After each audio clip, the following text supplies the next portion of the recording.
I didn't really want to go to my manager and tell them, look, I need some help, because you know, they had already said before that, you know, I've got a pile of applications like this big of people who want the job.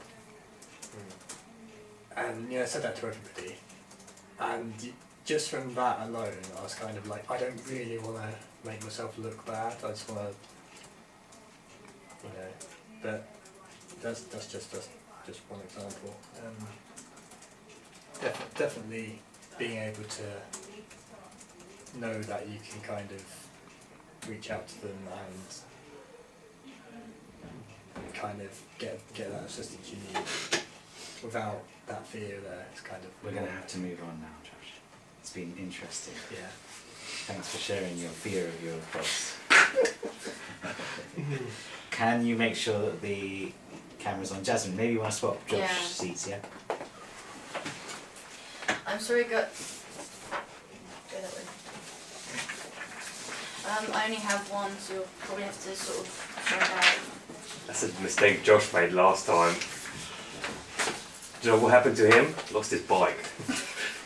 I should got a photo coming today. Oh no, gutted. What? You're like, gutted. Gutted. Right, so again I'll be talking about... I've got gel tyres. Gel tyres. I looked for them before, but I can find them. It's like auto healing. They only cost a few pounds more than the NSU. Do they actually work? They're good. I don't know. I've never had a puncture. So that tells you. That's the top Anyway, tip. good idea though, right? Teamwork. Yeah. So yeah, I've been looking at what is the most popular form of communication via electronic devices or face-to-face. And I've observed that since, well, I've not obviously observed, but I've researched that since the 70s and 80s, computers and mobile phones have come a long way, and with it, the way we communicate with co-workers in the workplace and clients. 85% of employers generally use more than one device, and 32 use 3 or more. Do you think this is for the greater good? Sorry, I didn't follow the question. Yeah, ask me the, yeah, Devices. I kind of, Devices.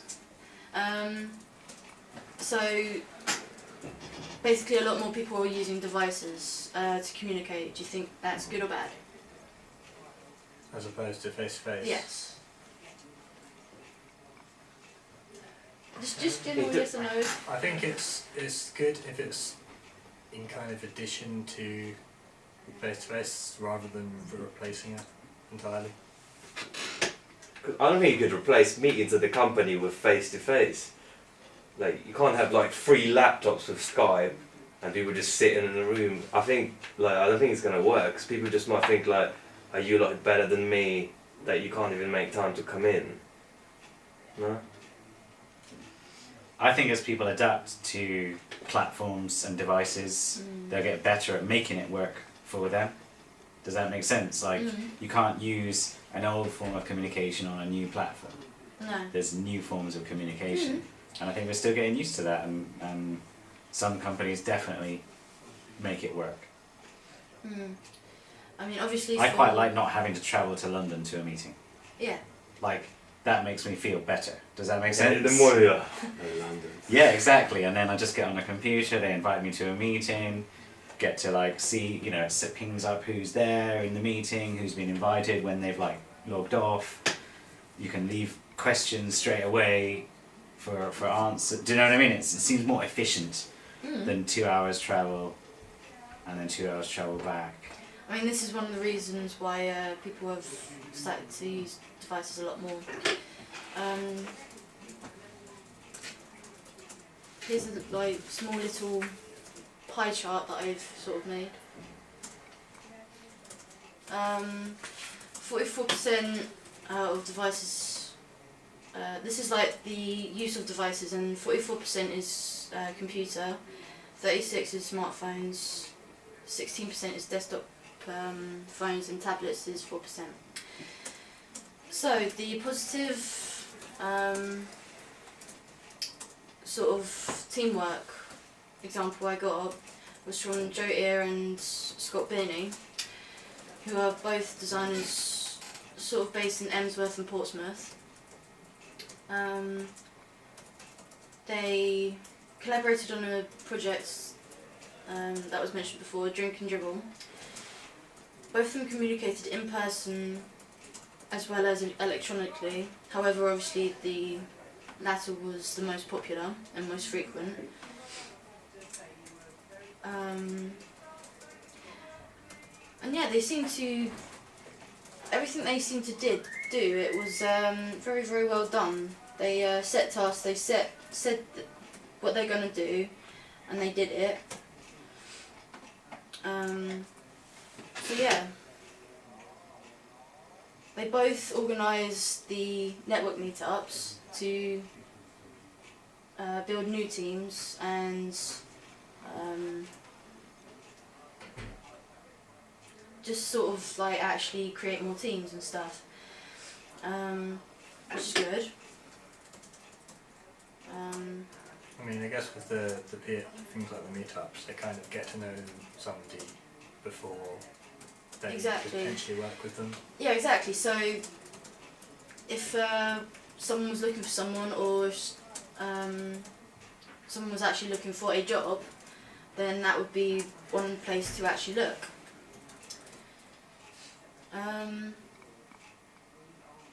Employees who are connected with one another are, I've said this before, are more productive by 20 to 25%, and obviously improve.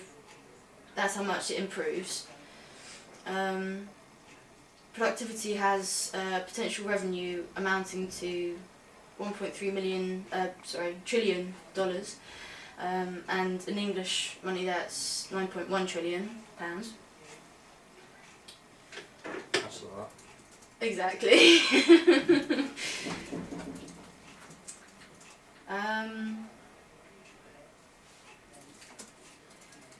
As for negative experience, Jo Ear,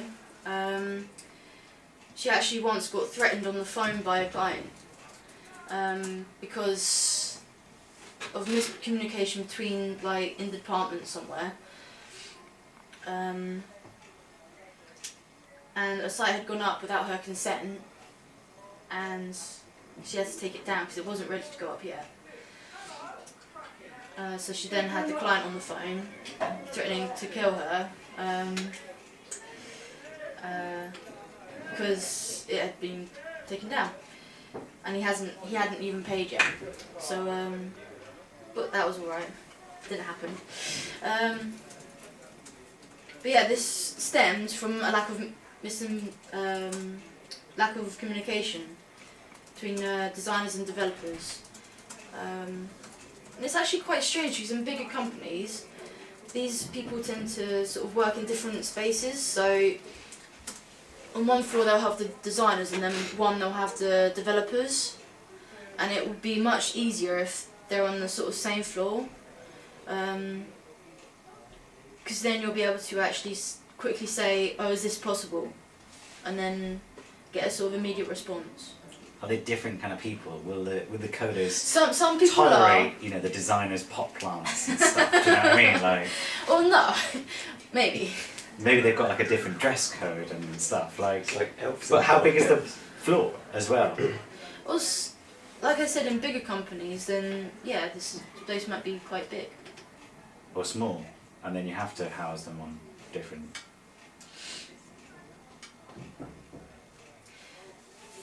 Well, yeah. Well, in that case, they may have partitions. So, for example, Igor was talking about having defined roles. Mhm. So there's the roles defined, isn't it? You guys are designers and you guys are coders. Mhm. So they've got to house them separately, right? Mhm. Not always. I mean, Jo, she actually would prefer a space where there are developers on the same sort of space. I mean, that's just her opinion, and I agree with it. Mm-hmm. I don't know about anyone else. Josh? I guess it depends on the structure of the company. Like, if the developers are just doing what the designers tell them to do, then it's kind of. Well, yeah, but this is the thing. Like The developers, okay, let's use the proper word, coders. If they say that there is something that they can't actually code, right? They need to be able to tell the designer, right, I can't code this. Can you please give me a better solution? I think you definitely need teams. Yeah. Right, you need teams or groups of people. So there would be no point in having, random people in your office from your company. Mhm. Because then you've got to go out and find, and it's difficult to have people close at hand that are immediately impacted by what you do. So there needs to be some sort of logic to the organisation. You can't just put, here's a massive warehouse or stadium, right, we'll all work in there and it'll be fine. Does that make sense? Yeah. And also, if you need something urgently, you need to know which area And that's to like, to my go manager to. has their office, so that's like, you You go know where there. it is. Like, I work in a If they didn't stockroom, have an I work office, downstairs. where, and you just had to find them on that floor, it could make things quite tricky, couldn't it? Mm. Yeah, like she has an office, I have a desk downstairs where the stockroom people are, and obviously shop floor is. Could we chuck another, a little grenade in that? What about no desks? To work on the floor. Well, I didn't mean literally no tables. I meant that's not your space. Mm. So there's a lot of companies that are like moving towards that. Mm. So I'm pretty sure that Google is like no desks allowed. Mm. Well, actually, I did that when I worked at a council. They do hot desking there, it's called. And that's basically, you don't have your own desk, everybody comes and... Does that improve teamwork, is the quick question. I think it does, Mm. because people are less kind of isolated and individual with their own company little space. They all kind of have to interact with each other a bit more. Mm. See, I wouldn't like sharing that. My desk, it's my desk. This is my workspace. I want it for me. I don't want. If you can tolerate the amount of crap I've got on my desk, then you feel free. I don't know, but I do like things like I don't like if it's my computer. Like I want things to be there, and I don't like people coming in and like moving things about, and then I'll be like, you know what? I don't even want this desk anymore. One of the good things about it was if you started a project with some people who worked like a completely different area, you can kind of move over to where they are for the duration of that, and sit with them and get like immediate feedback, and that made it a lot more efficient, I think. Mm. But that was just my experience. Mm. Good point. Josh has worked and done everything. Mate. Have you not noticed it? What the hell? I was at Curry's and then we went paintballing, and then I was at the council and we had hot Right, desk. and then I went to Australia We and should go like to a hot, clubbing. hot desking paintballing party. I had a car, I've crashed that, so now I buy, but then next It's to the got Bible. punch it. Yeah. Josh has lived. Mate, amazing. So I'd like to go into the tips that I got from the meetup. It was Charlotte Mitchell that I actually spoke to. She's a project manager and a illustrator. Honesty, openness, trust and utility. So that was all sort of one, which has already been talked about before. Reliability was another. So again, if you're gonna do something, or say you're gonna do something, you have to do it. She also. How do you increase that though? Like, how do you increase somebody's reliability? So let's take you guys as an example. How do I make sure you're going to turn up on time? What does the company do? You monitor it. You like.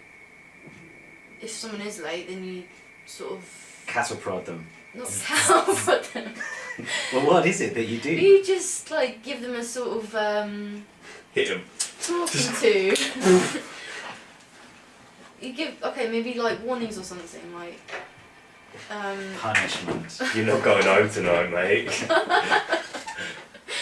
You know what I mean, right? Like, if you... But this is serious. In a real adult scenario, Yeah. do I go, you know, to like my peers in that company? Nobody likes anyone nagging. Mm. It's about that intrinsic extrinsic thing, isn't it? Again, Yeah. do you remember? And about how do I make you love the company so much that you're gonna collaborate and participate with the team. Mm. How would you go about that? Do you think?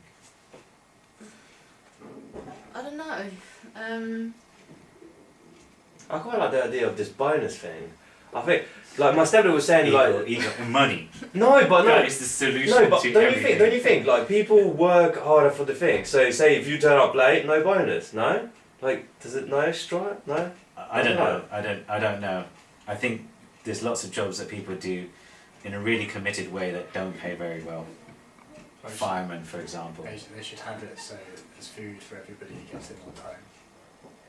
Yeah, but what if somebody's overweight already? You know what I mean? Like, Yeah, you're doing them a disservice. yeah, man, what? You're like, man, you're making me, like, my wife's not happy about this. This is why I don't turn up on time. That's quite interesting. So though. first come, first serve, like cupcakes. Yeah, so What distress could go this wrong? though. If you if you snooze, you lose. Or maybe not having breaks. Like, if you don't turn up on time, don't have a break, you just want to work through it. No, that's No not the lunch. legality. You need to have. I suppose then people just won't turn up to work. Like, no, I don't know. Another point. You've got bribery down on your list. I was getting to. Cool. We've Yeah. got to wrap up.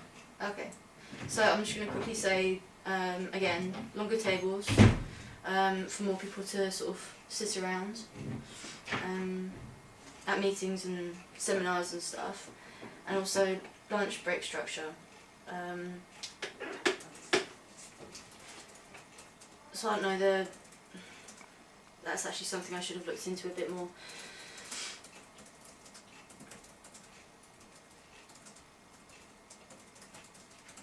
I'm actually not quite too sure how you structure a break.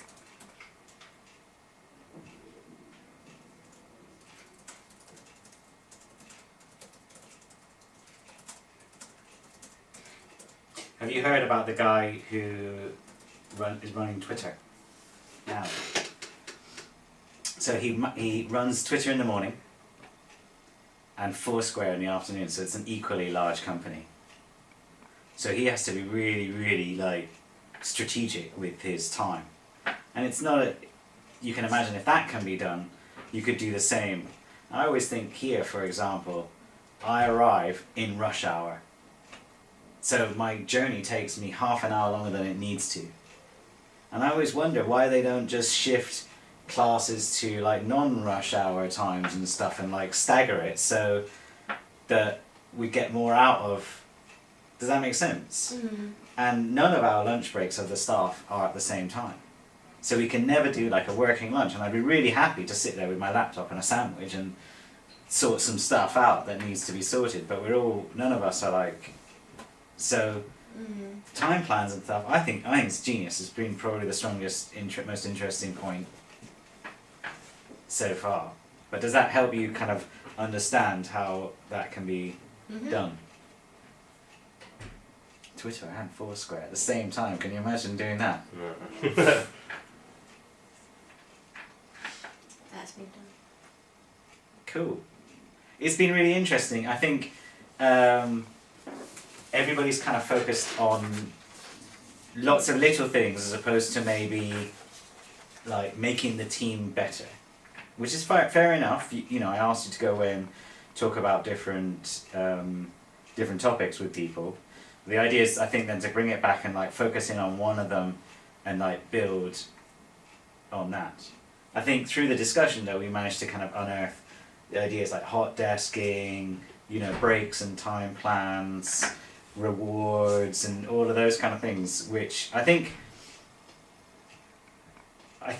it's almost too difficult to think of communication and teamwork at the same time. It's almost too big. Does that make sense? There's obviously books and literature on communication, and there's separate books on teamwork. And good communication doesn't necessarily mean good teamwork. Not always, I think. Well, no. Does that make sense? Yeah? But I think you guys have all thought about yourselves a little bit, reflected on your own, which has been really, really nice, reflected on your own kind of PC world past. Curry's or PC world? PC world. Well, they're both the Curry's same a now, sub, aren't they? man.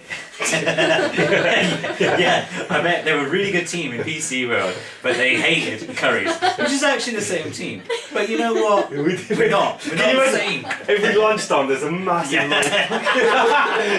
you're fucking just massive Was the paintball in Curry's? Yeah, Curry's PC. That is awesome. That has made my day.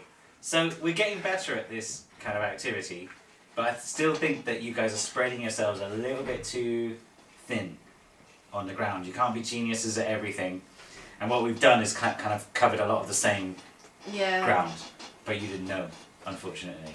But maybe sometimes pick a little niche, weird thing. Like I could have heard a lot more about this collaborative sketching, you know, and then maybe recontacted Joe and gone, do you guys do anything similar to that at all? And you know, I'm sure they do, but not quite on that extent. Yeah. There's probably bigger companies that we're referring to. And I think that the kind of level of company that we're looking at has been always small. And it's kind of nice to maybe look. So I've tried to balance that out with the bigger scale of things. Okay? Jazz, can you send this to me? Ego, can you get the camera? I need to go and pick up kids really urgently. What do I press? Stop.